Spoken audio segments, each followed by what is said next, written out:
is Ate Grace. Kuya and I are here in Sitio Lucia Resort. Please come. Kailangan magkita kayo agad ni Kuya. Thank you. Sige. Bye.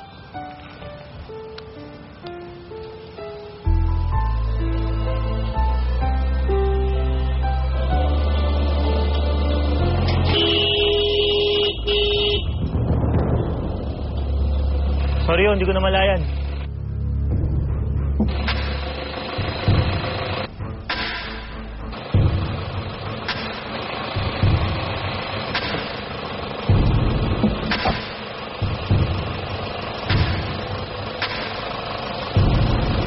Bakit ka bumalik dito? Anong ginagawa mo dito?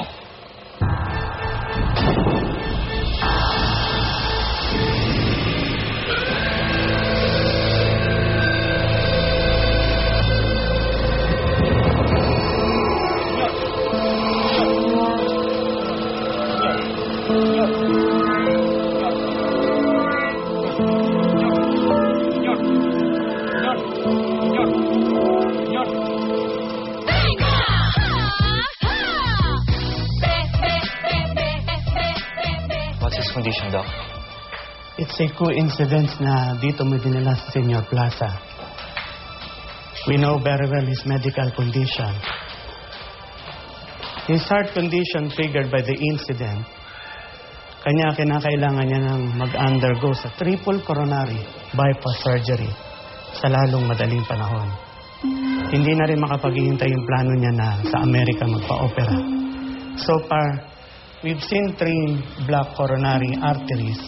So para lalong mas maintindihan mo kung gaano ka-importante sa amin to restore his normal blood flow by... I very well understand, Doc.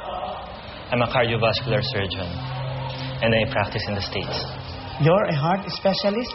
Yes, and with the urgency to operate Mr.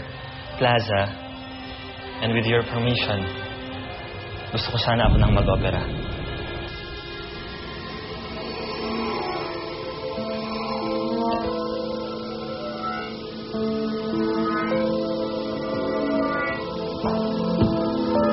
Sinira niya ang buhay ko.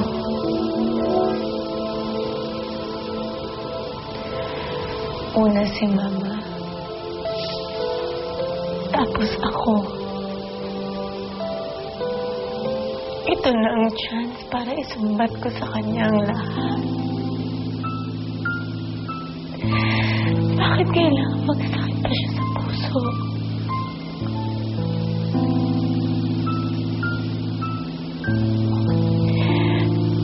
Bakit parang may humahad lang sa akin?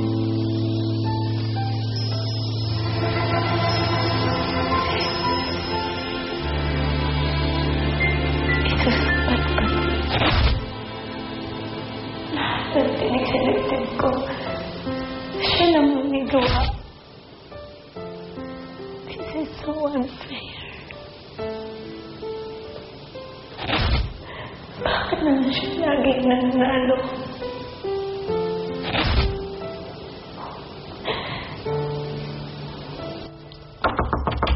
Madam? Madam, si Roy po ito. Importante lang po. Anong kailangan mo? Ma'am, ang papa niyo po, inatake sa puso.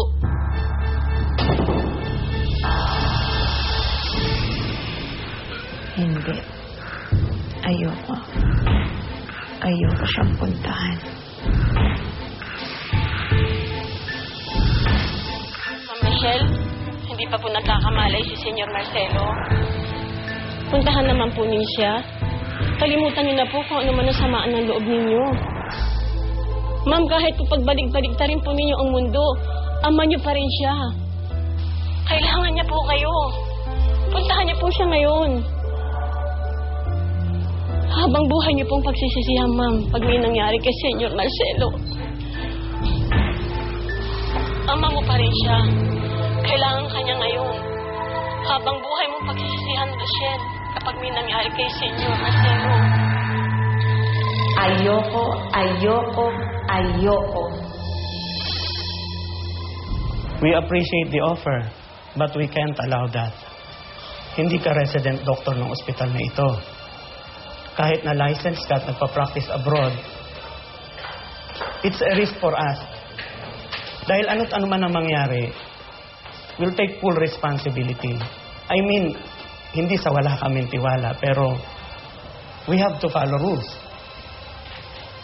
I get that now. Why do you have to do this, Kuya?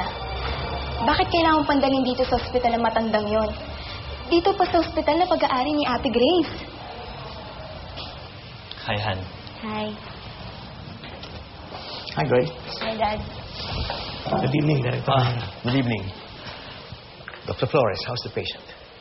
He needs a triple coronary bypass, sir. I see. And you, Danielle, how are you? I'm good, sir. Stop calling me sir. Ayoko na ang aking future son-in-law ay tawagin akong sir, pwede?